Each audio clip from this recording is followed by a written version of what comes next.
I'm really glad to be here today to talk about news personalisation with a wonderful panel. I think the kind of inspiration behind this panel was to get us thinking less about platforms and more about the technological developments that have been happening within the newsrooms themselves and the rapid uptake and technological uplift within a variety of news organisations, both in Australia and internationally. And we also have a wonderful surprise, really, that it's not really going to be about ADM+S.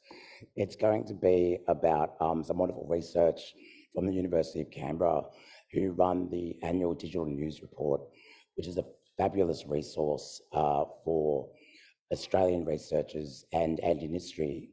And every year that comes out to help us better understand the state of the Australian news sector. And we're quite lucky here to have Professor Sora from the University of Canberra to not just kind of re-release the news report, which many of us would have been familiar with recently, but to actually give us a deep dive into really what I'd say is the state of news personalisation and audience perceptions of news personalisation in Australia. So what I'll do is I'll welcome Sora to the stage, and then we'll have a panel, and I'll introduce the panelists then. So please welcome Sora Park. Thank you, James, and hello, everyone. Thanks for joining us today.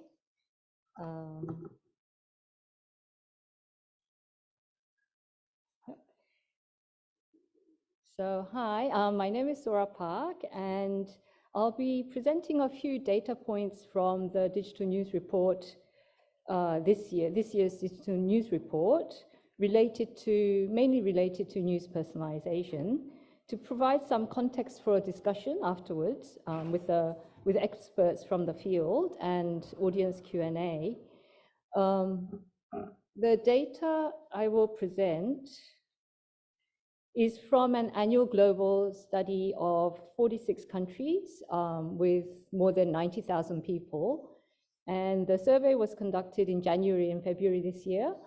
And I'll talk mainly about the Australian consumers within the global context. In Australia, 2,025 people were surveyed this year. In this year's report, we asked questions about how people feel about news curation, personalisation, and algorithms. Today, I'll present some findings about audiences' experiences and how they're managing news algorithms.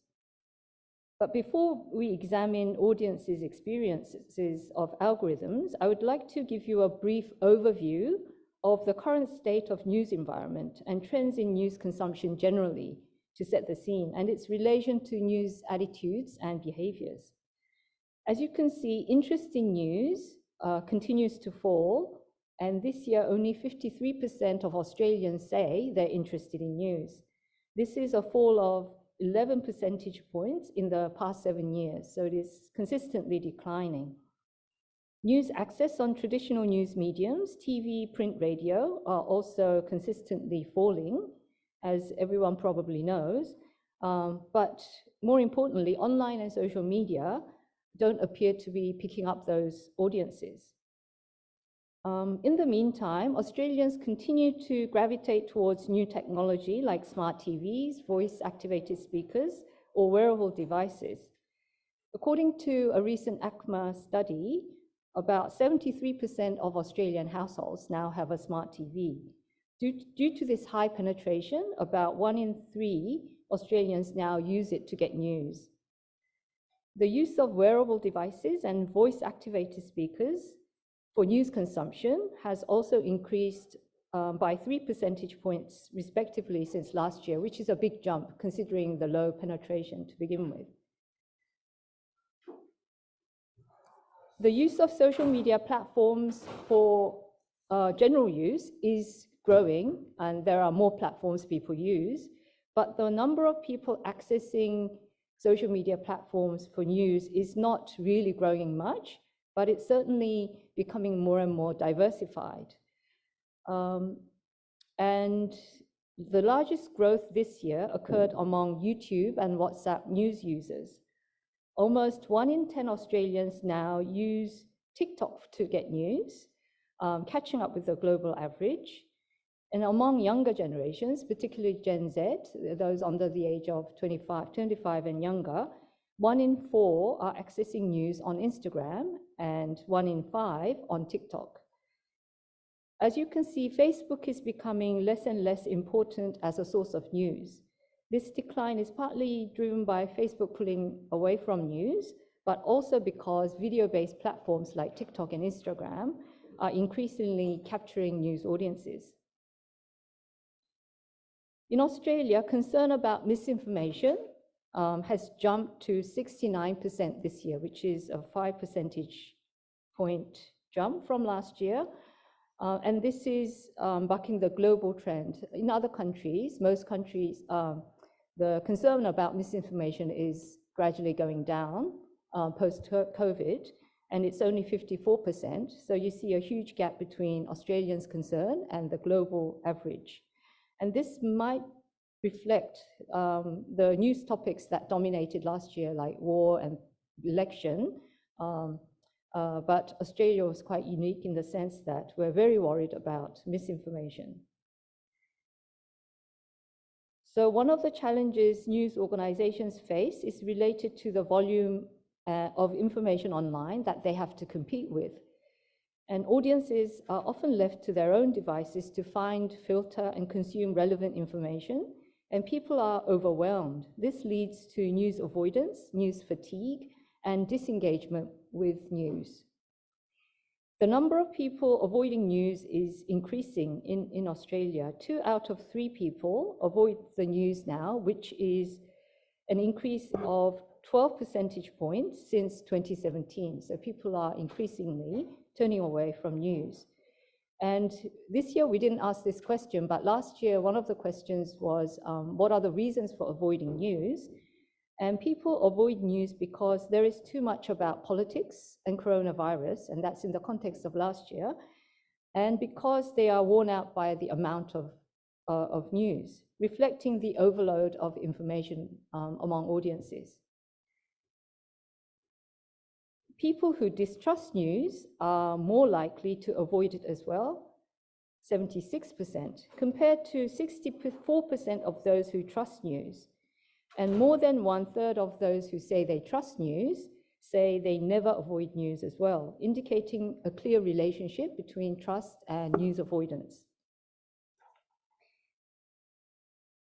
We can also see Australians' desire for high quality and trustworthy news, while they still struggle with the overwhelming volume of news and misinformation. You can see there's a wide gap, 25 percentage points, in trust in the news people consume between those who trust, those who pay for news and those who don't pay for news.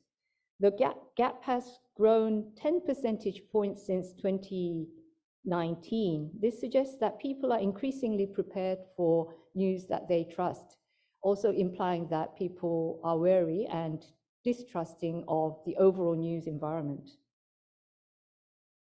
So it's in this context we ask questions about news personalization and curation.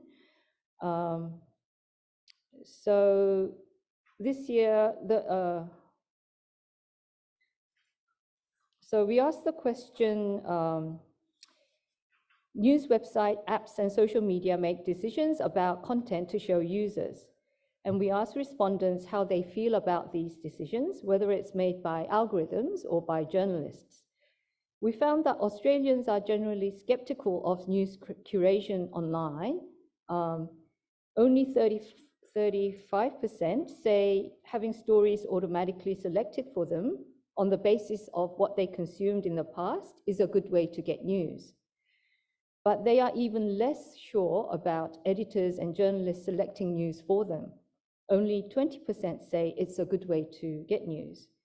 People are least supportive of having news selected automatically based on their friends' consumption. 46% don't think it's a good way to get news. So this was quite surprising that people did not want news based on their social network their friends on their social networks consumption. Younger people are more comfortable with algorithms choosing their news. About half of Gen Y, 51%, and 41% of Gen Z agree that having stories automatically selected based on their past news consumption is a good idea. Both Y and Z are less supportive of algorithms choosing their news based on their friends' habits. Baby boomers and older generations are generally not comfortable with online news curation. Only 19% of baby boomers and 21% of 77 plus say having news curated based on their own news consumption is a good idea. Trust was another factor that influences people's perception about news curation. Those who trust news in general are much more likely to have a positive view about news algorithms compared to those who don't trust news. Nearly half of those who trust news say stories automatically selected based on their own consumption is a good way to get news, compared to only 21% who say they don't trust the news. And 44% of people who trust news say stories selected by editors and journalists is a good way to get news, compared to only 16% who don't trust the news. So how people feel about algorithms and news curation in general is closely linked to their existing trust levels. Those who say their main source of news is social media seem to be more comfortable with algorithms selecting news for them. 42% say it's a good idea, but they are equally skeptical about news selected based on their friends' consumption, just as TV or online news consumers. This year, we also asked the question, how positive or negative is your experience of engagement with news online or on social media, such as reading or posting comments, talking to people about news, and so on. And this experience with news engagement, either positive or negative, seems to have an impact on how people think about news curation as well. So it's not just the news content that influences them, it's the comments and their interaction with news. Those who have had a negative experience online engaging with news are much more likely to be skeptical of news curation compared to those who've had a positive experience. And those who are skeptical of curated news are also much more likely to say they avoid news by scrolling past, indicating that it can lead to news disengagement with news. On the other hand, people are also very worried about missing out on important information and opinions because of all this news personalization. We asked 2 questions about this, how audiences feel about news personalization. First was whether they worry that more personalized news may mean that they might miss out on important information, and then also whether they worry that personalized news may mean they might miss out on challenging viewpoints. 61% say they are concerned they might miss out on information, and 57% say they're concerned they might not be exposed to challenging viewpoints because their news is selected by editors or algorithms. And with this, Australians are the second most likely to say they're worried. So we're very concerned about news personalization and filter bubbles compared to global consumers. Globally, news consumers are slightly more concerned about missing out on critical information than they are about missing out on challenging viewpoints. On this matter, younger people are more concerned about missing out on information and challenging viewpoints, even though they were much more favorable towards news curation. This might be because they're more familiar with the online environment and the risks and opportunities that online environments provide them, and also the impact of algorithmic news and editorial customization of news. But we found that those who are worried that they might miss out on important information or opinions are much more likely to access a greater variety of news, both offline and online. About 2/3 of those who are worried that they might miss out say they access 4 or more news brands, compared to only 47% of those who are not worried. And the average number of news brands that Australians consume in general is like close to 3. So it means that they are consuming more brands if they're worried. Similarly, 62% of those who are worried that they might miss out on different viewpoints use 4 or more news brands, compared to only 44% of those who are not worried. This may mean that respondents who are concerned about missing out due to news personalization are trying to overcome this by accessing multiple sources. And similarly, when we compare those who are worried about filter bubbles and those who are not, you can see that those who are concerned are much more likely to say they check multiple sources to make sure they're getting the correct information.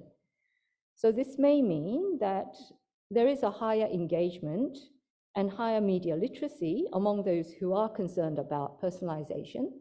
They're much more aware, and that skepticism might not be such a bad thing from the audience's perspective. Thank you. This is what I've prepared. So I'll hand over to James for the panel discussion. Thank you.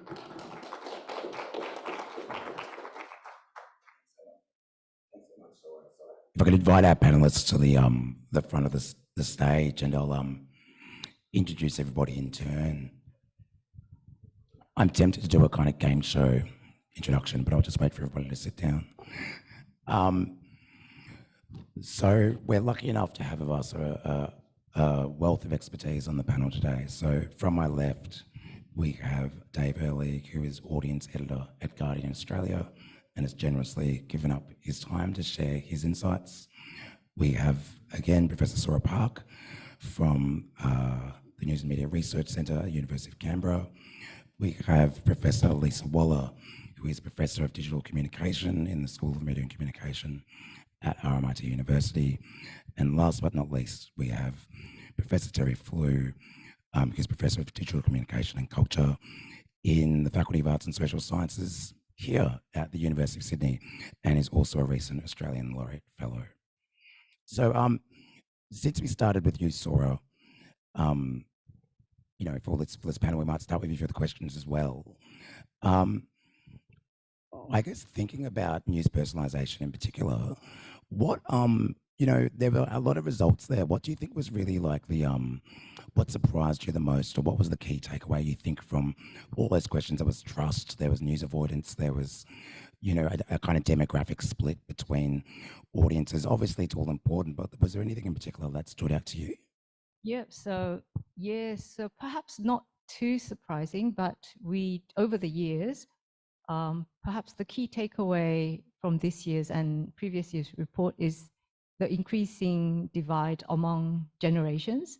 And we saw that in the news personalization attitude. So younger people are much more favorable towards news creation, but they're also much more concerned. So what does that really mean? They like it, but they're worried about it. So and my interpretation of that is perhaps younger people are much more used to different kinds of content curation. They're on Netflix, they're on Spotify. So they're much more used to the technology, and they use it effectively for their own, you know, goals and purposes and their needs.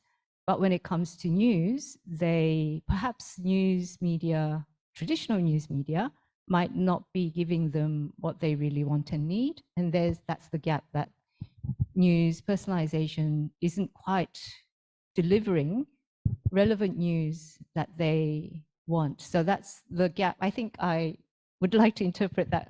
Dave might have a different opinion, but that's my interpretation, that news media have not quite, you know, addressed what young people really want from news. And that's also related to trust. So trust is about the content and the, you know, the transparency, objectivity, you know, what news values, but it's also about relevance. And people who feel that news is not relevant to them or doesn't represent them adequately have very low trust. So linking those together, I think there's a huge gap in news provision, especially for younger people.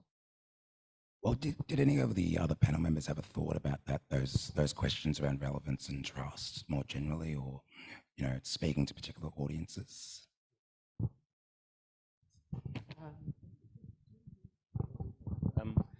There was some stuff I found really interesting in the report when I was looking at it. Excuse me.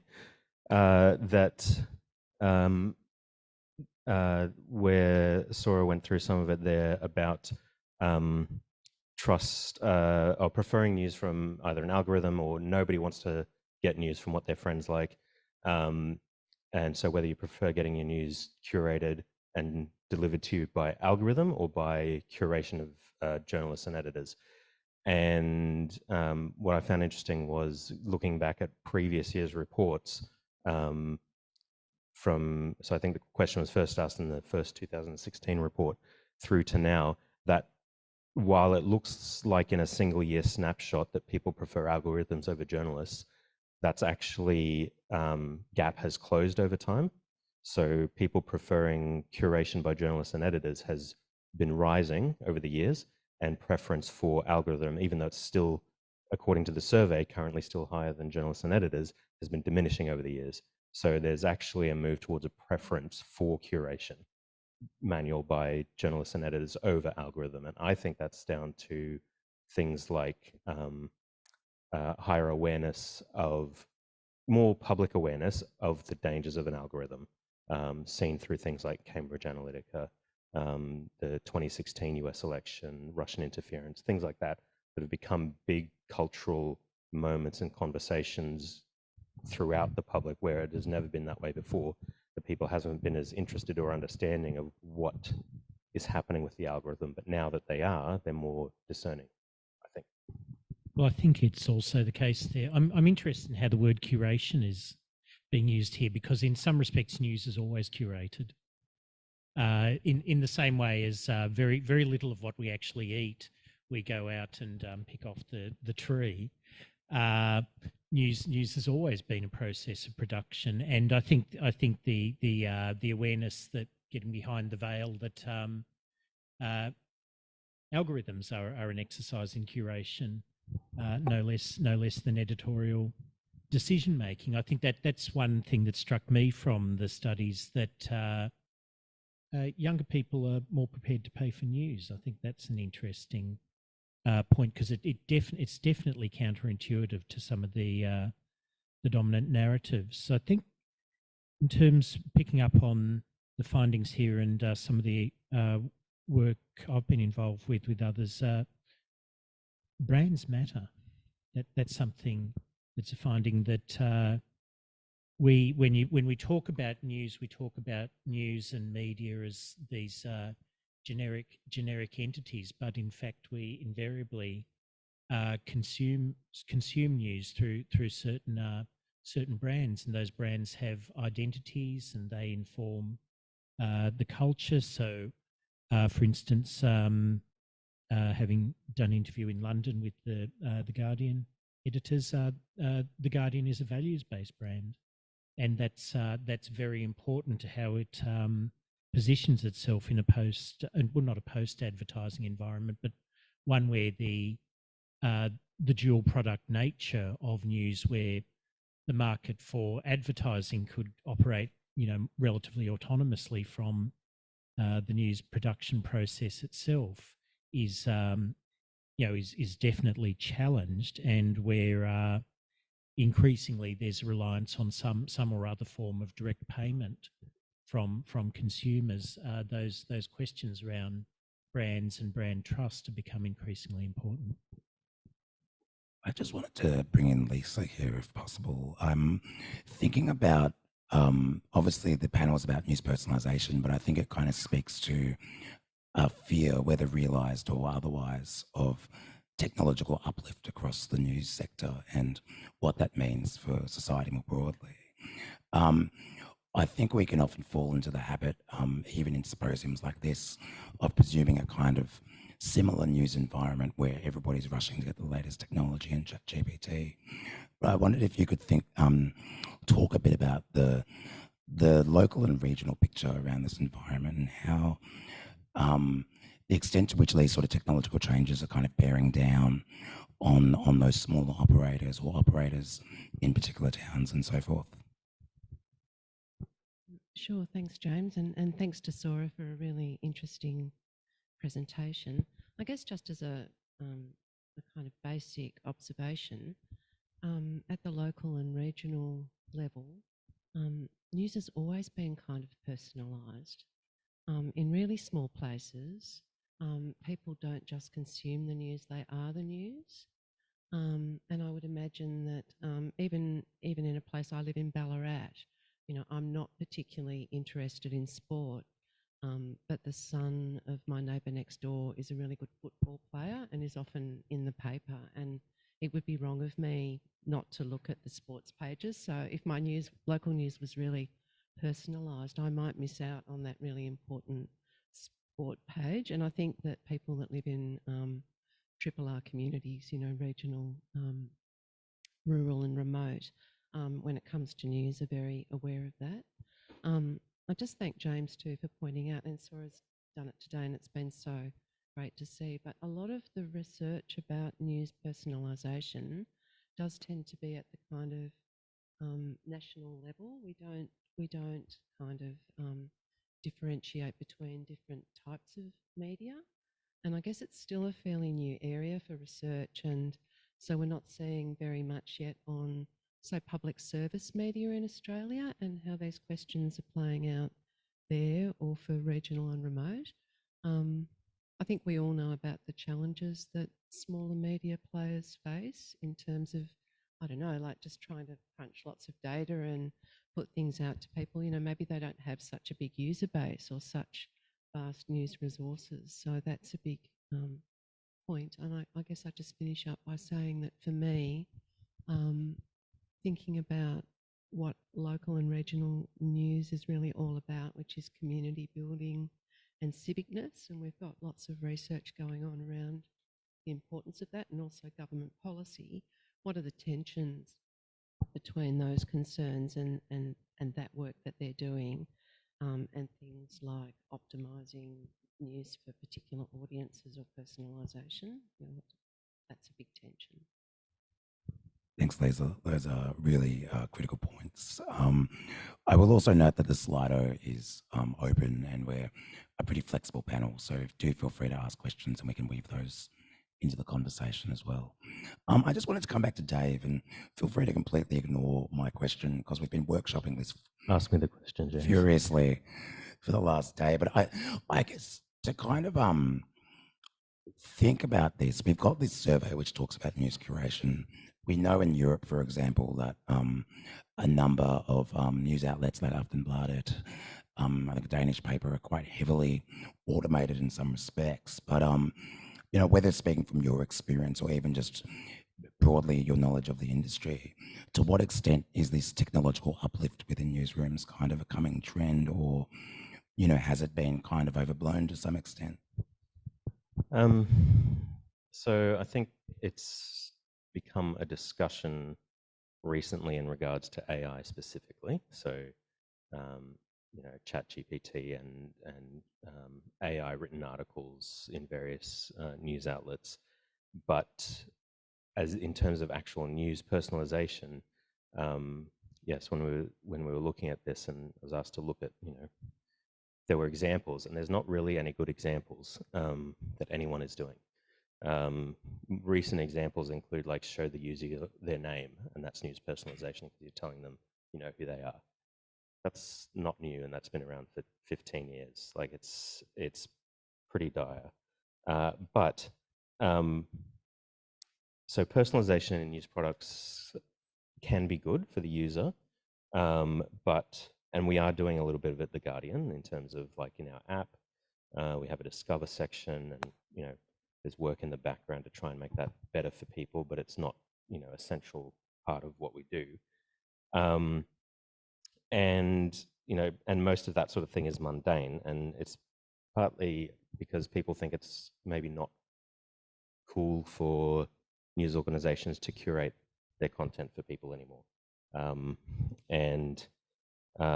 But I think what all of us have learned in the last few years about automated news feeds is that we should be really, really careful about what they present and how they present it.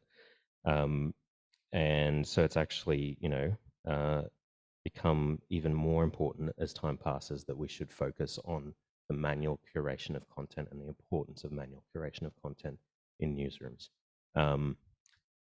We don't, I guess in some respects that can be different for a big news organization like The Guardian as opposed to a smaller organization either in regional and rural or a industry publication or something like that. But, we can't provide every user with total relevancy, and we don't want to, because we have such a broad audience that some people want politics, some people want sports, and we should expect people to encounter news that they don't want to read and encourage that, because serendipity is a huge part of building an affinity with our audience. So we make decisions about what to lay out on a homepage and expect people to see or not see some of it, encourage them to find things that they otherwise wouldn't have engaged with or become exposed to. So I think it's not a patronizing attempt to tell readers what to think, but the fundamental act of a news organization, which is help me make sense of the world, find something I'd like to read and tell me something I don't know. And doing that with an algorithm can be extremely difficult. And making those curation decisions are things that social platforms absolutely do not want to do. And they can't do it in the same way that a news organization can. And where they ascribe importance to something is, in most respects, in engagement or clicks. And as we heard in the Ad Observatory panel, that is not an actual measure of importance. And so for us, that is, I guess, the value of really making a case for manual curation as an important continuation of the news process rather than algorithmic curation of a homepage. Great. I think, jumping off what Dave's just said, and I think even gesturing to some of the comments from Lisa about the ABC or Sora, your reports in terms of the digital news report, I wondered if anybody had any thoughts. And this kind of goes, I think, and it kind of steps to one side, this debate about the filter bubble, which we know is, kind of open to question at least, but I think still a kind of question about the risks that you've just spoken to, Dave, about that risks associated with personalisation. Did any of the other panel want to talk about those potential risks or challenges? Terry's got his hand up, Sora's got the mic. I'm not sure who to... I think there's certain irony in that we're talking about news personalisation at the moment, where for news organisations maintaining the comprehensive suite of news is becoming more and more difficult. I'm just in sitting here, I've been thinking of some parallels between the traditional newspaper and the department store. Because, in this day and age, you don't need to buy, luggage at David Jones.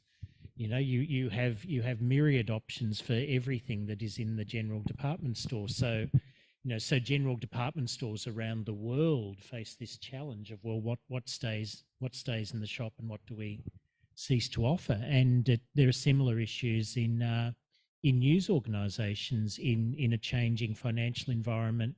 Can we continue to cover all of the areas that we have covered in the past? So that the paradox of a turn to news personalisation is it comes at a time when the resource base that would support that is under challenge. To add to Dave's suggestions, I completely agree with the last fact that people, when they seek news, they want to know something that they didn't know. That's a very important part of news, and I think maybe news organizations or even advertisers, like as we saw in the previous session, that they think people want the same thing over and over again, which is not true. People have a very diverse, diet of, content. They want variety of content. They want something new. So perhaps providing the same news that they seem to like is not really personalization or really customization, because another trend we see in the news report is that people are increasingly relying on search engines to get news, meaning if they need to find something, they will, and they know that. So what they want from news is, I guess, is like a snapshot of what's important today, what should I know? And I guess personalization is kind of contradicting that in a way. Yeah. Great. Well, we might move over to our Slido and just kind of weave some questions in as we continue conversing. This is for the panel, and it's kind of a very blunt but quite interesting question. How much do we really understand young people's consumption of news? Who wants to take that one?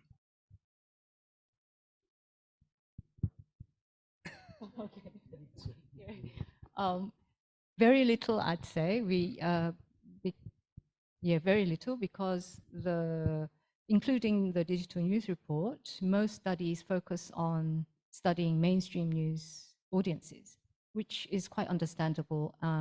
But young people, they do consume mainstream news, not as much. But if we look at their consumption of mainstream news, it's much more diversified. So older people perhaps might only watch TV to get news, but young people would watch a little bit of TV, a little bit of social media. So it's much more diversified, meaning perhaps they don't have a preferred source of news, that nothing really satisfies them. So they go to multiple sources, and they're not tied to brands either, meaning it's not that they don't like brands. They're very loyal customers in other areas.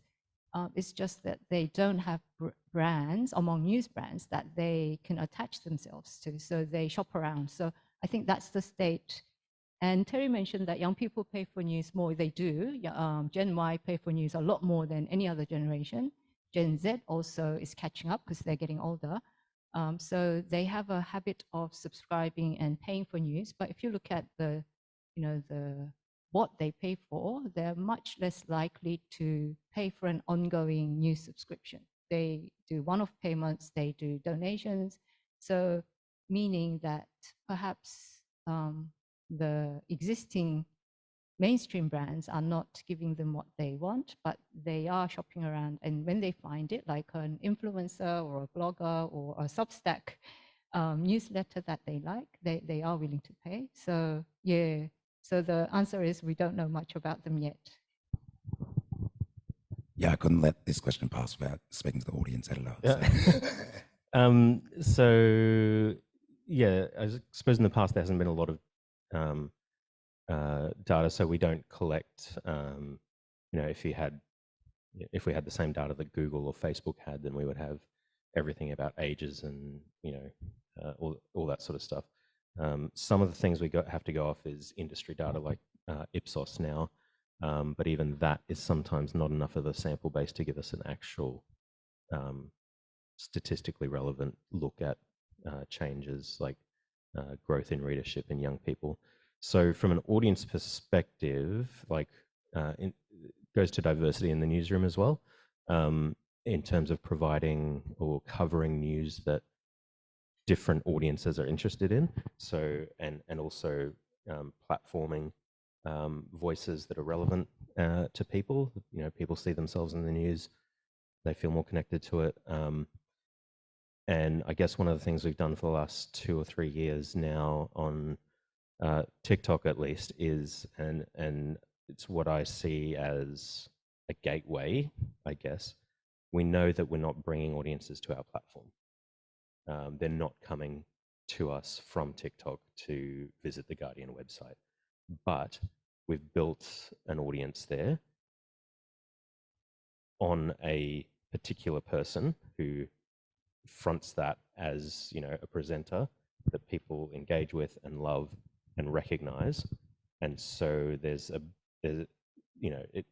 danger for all news organizations in doing this on social media, including us, but having that tied affinity to a person in the same way that people might to a social media influencer ties them to the brand and recognizes the brand.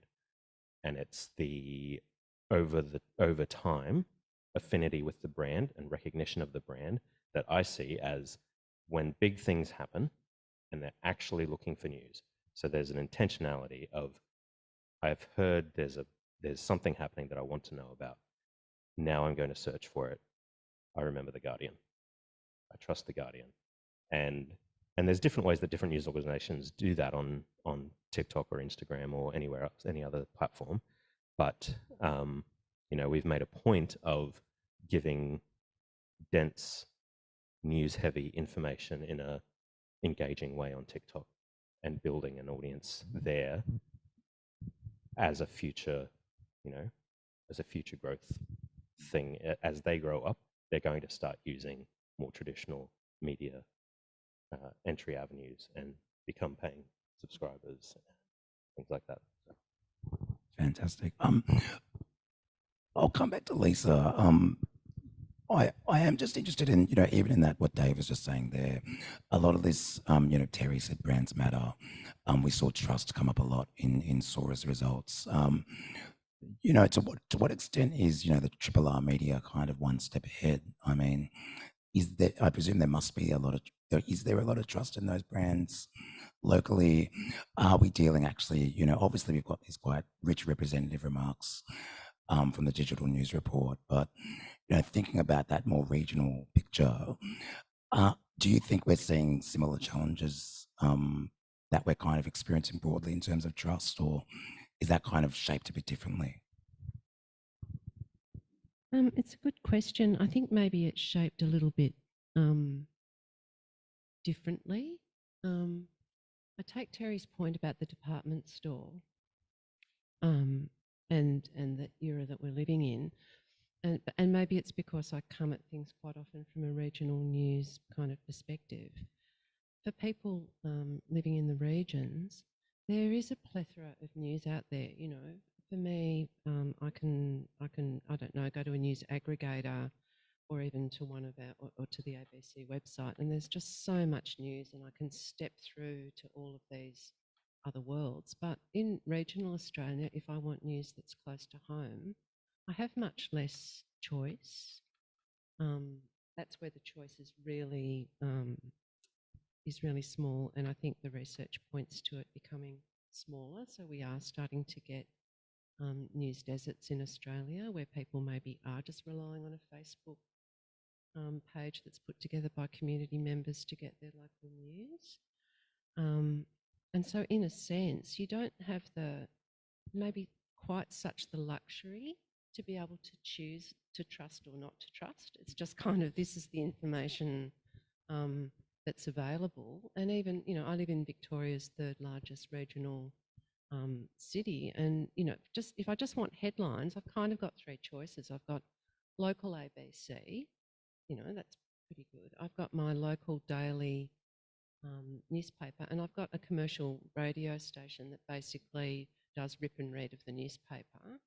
And I've got a news bulletin that comes out of WIN that's totally aggregated, that's probably being made in, I don't know, in Bunbury in Western Australia or somewhere in Queensland. What am I going to trust? I'm probably going to trust the local newspaper or the local ABC because even my local television news actually isn't so local anymore.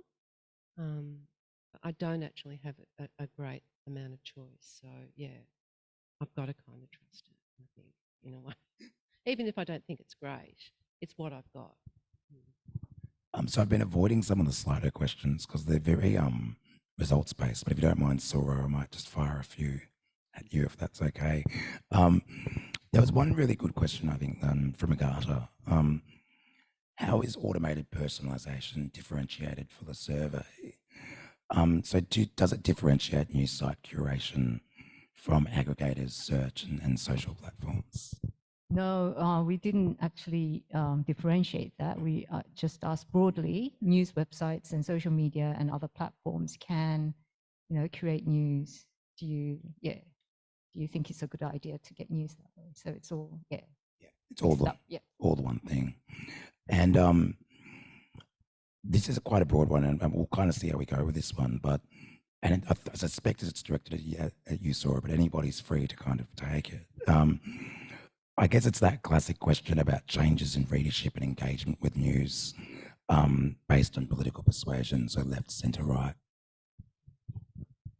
I was just thinking, in this age of Slido, I miss the person who stands up at this point and says, well, this is more a statement than a question. That might be why we got Slido in place. Yes, Slido, sure. Still up. Broadly speaking, people make their news choices around two sets of factors: information and affirmation. We tend to focus more on the first than on the second because we're uncomfortable with the implications of the second, which is to say people seek out news that will reaffirm values and ideas that they already hold. But there's reasons why, you know, Australia has for a long time had some of the best paid talkback radio hosts in the world. You know, in some respects, Australia might have been a pioneer of this sort of you know, news polarisation, if you like. Political leanings seem to matter quite a lot to news choices. I'll throw to Sora on that, but it's the perennial dilemma that the ABC has faced in Australia, that John Howard's former Chief of Staff, Graham Morris, used to refer to it as our enemies talking to our friends. That the demographic of the ABC audience was, you know, actually quite close to the demographic of who votes for the coalition, yet they perceived the news organisation to have different values. And you know, we face a challenge there around, you know, in broad terms, an informational focus tends to bring us towards trust in news brands. A affirmation focus tends to bring us towards news polarisation. I don't know if anybody else has other thoughts. If not, we'll move on. I'm going to take Chair's prerogative because we are at an ADM+S conference, and I think there's been I've been reflecting on your comment, Dave, and you know, it's well known that a lot of these systems focus on engagement, etc., and you know, that's not quite what we want from a news kind of environment. But if we think of Taranima's kind of provocation perhaps this morning, that move towards civic tech, you know, could we build a better algorithm? And I mean, I'm not expecting kind of high-level technical results, but kind of just, you know, thoughts on the possibilities for civic experimentation around personalisation.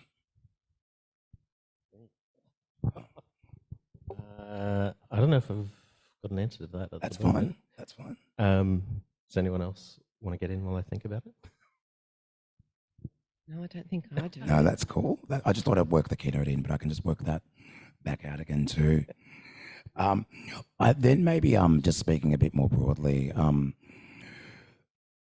I think, you know, regardless of the state of personalisation, which Dave, you've kind of provided a bit of an update on, we've spoken today more broadly about this kind of moment of technological uplift in certain newsrooms, and you know, a focus on automation and AI and what have you.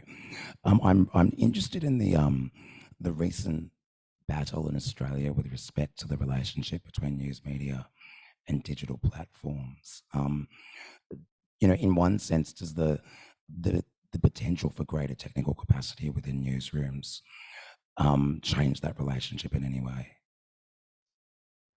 I don't know about whether the technical capacity in newsrooms change that relationship more so than the,